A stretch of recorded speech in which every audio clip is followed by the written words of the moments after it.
এই মুহূর্তে চীনের ওপরে একটা অদ্ভুতভাবে ইউনূস সরকারের নির্ভরশীলতা দেখা যাচ্ছে সব ক্ষেত্রে। একদম বলা যেতে পারে যে এই মুহূর্তে গলায় গলায় চীনের সঙ্গে ভাব, অনেকটা ওই শত্রু শত্রু বন্ধুর পলিসিগত দিক থেকে যেরকম হয় সেই রকম। তো সেক্ষেত্রে দাঁড়িয়ে কুনমিংয়ে গিয়ে এবার চিকিৎসা করাবে এই বাংলাদেশের মানুষজন, মানে এটাও কি সম্ভব?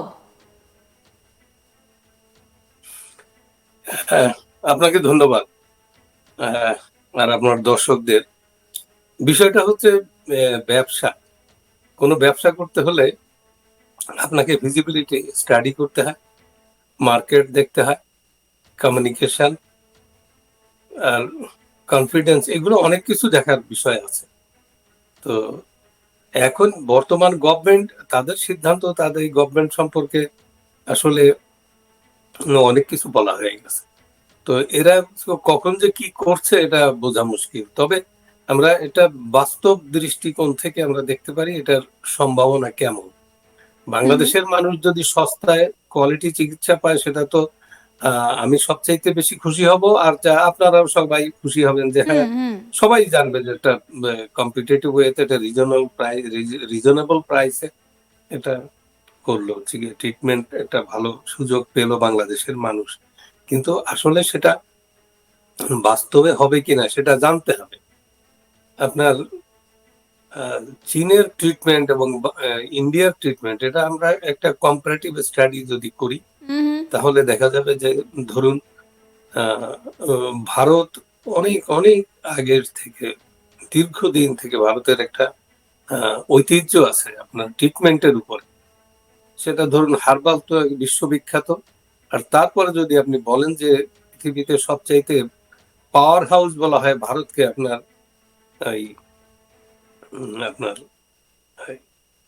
ওষুধ তৈরির যে ইয়েটা, আপনার এইগুলো, এই বিভিন্ন সেক্টরে ওষুধ ইম্পোর্ট করা সারা পৃথিবীতে, এগুলোকে ভারতের একটা বিশাল একটা মার্কেট তৈরি করা আছে সারা পৃথিবীতে।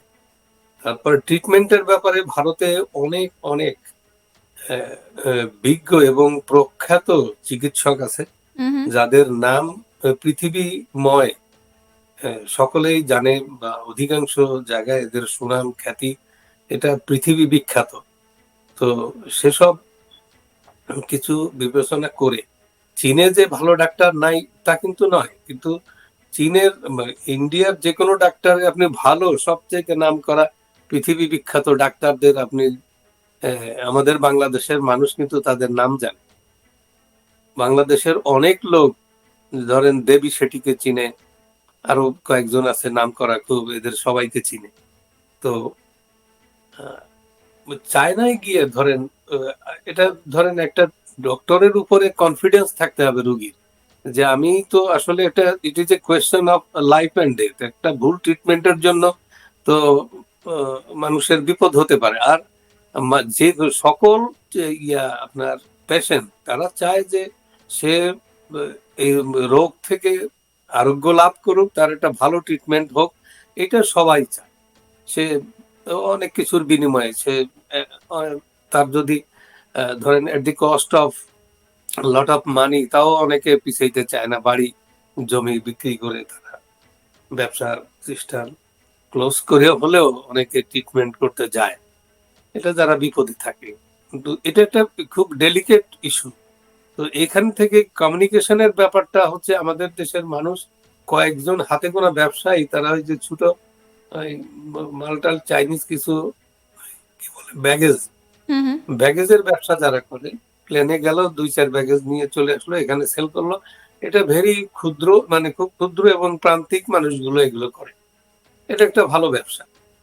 কিন্তু ট্রিটমেন্টটা ওখানে যাবে, ওখানে যাইতে কোন ডাক্তারে কোন হসপিটাল, এবং ওরা বলছে হসপিটাল তৈরি করবে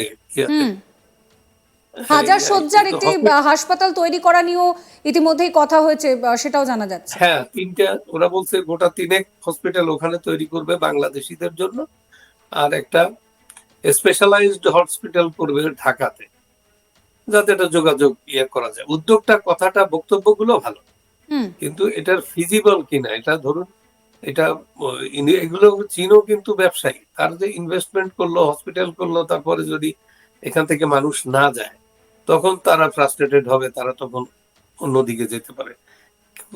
কোনোভাবেই মানে আপনি নিশ্চিত করে বলতে পারবেন না যে এই হসপিটাল খুব বেশি মানুষ যাবে। যেমন বাংলাদেশে তো হলো যে অ্যাপোলো তো বাংলাদেশে টিকলো না।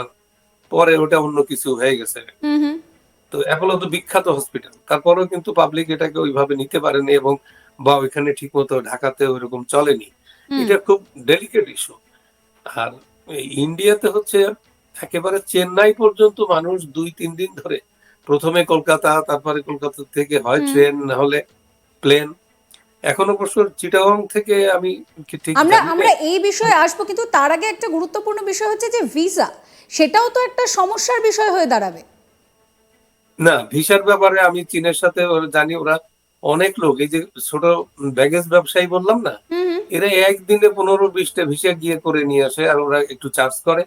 ধরুন ২,০০০, ৩,০০০, ৪,০০০, ৫,০০০ আর দালালরা কিছু নেয়। ৬, ৭, ১০,০০০ টাকায় খুব ভালো একদিনে ভিসা পাওয়া যায়। এরকম ব্যবস্থা আছে। তো ওদের ভিসা আবার ইন্ডিয়ার ভিসাটা কিন্তু অনেকটা আ কঠিন। কিরকম? যে ইন্ডিয়ায় ভিসা দিলে তারপরে একটা যৌক্তিক কারণেই ওটা চেক আপ করতে হয়। কে যাচ্ছে, কি অবস্থায় যাচ্ছে। আর ওরা কিন্তু চায়নারা ওই এত চিন্তা করে না।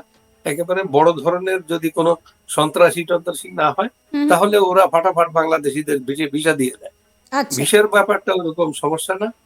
তবে এখন আবার তারা কি নতুন করে চিন্তা করছে কিনা আমি জানি না। তার কারণ জঙ্গি জিহাদি তারপরে ইসলামিক কারবার তো ওখানে খুব একটা পাত্তা পায় না এখানে চায়নায়। এটা এমনিতেই তো আমরা দাদা জানি এটা ওখানে কিন্তু এই পৃথিবীময়। উইঘুর মুসলিমদের নিয়ে কিন্তু একটা সমস্যা বা একটা যে সমস্যার যে বাতাবরণ সেটা কিন্তু ওখানে রয়েছে।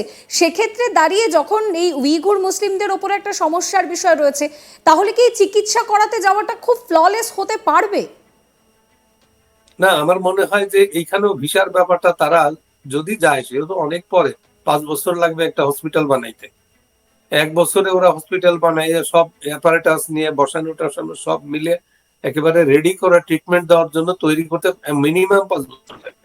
চায়নারা অনেক দ্রুত করতে পারে কিন্তু এখানে নির্ভর করবে তারা যে বলছে অনেক ডিপ্লোম্যাটিক ওয়েতে মানুষ অনেক কথা বলে কিন্তু ইমপ্লিমেন্ট করতে গিয়ে দেখা যায় যে অনেক সময় মাঝপথে থেমে যায় অথবা বন্ধই হয়ে যায় অথবা আস্তে ধীরে চলে আরো কন্ডিশনালিটি আসে অনেক ঝামেলা আছে এগুলো সরি তো এত বড় দীর্ঘদিনে বাংলাদেশের মানুষ কিন্তু ভারতকে সবাই তো আর ভারতকে গালি দেয় না হুম, হুম। যারা গালি দেয় তারাও ব্যবসা করতে যায় তারাও বাজার করতে যায় আমার বাবা বিয়ের সদাই করতে গেছিল আমার দাদাও বিয়ের সদাই করছে কলকাতা থেকে তো এখনো যারা ভারত বিরোধী তারা বহু লোক আপনি দেখবেন খোঁজ নিয়ে দেখেন তারা ওই কাপড় চোপড় কিনতে এবং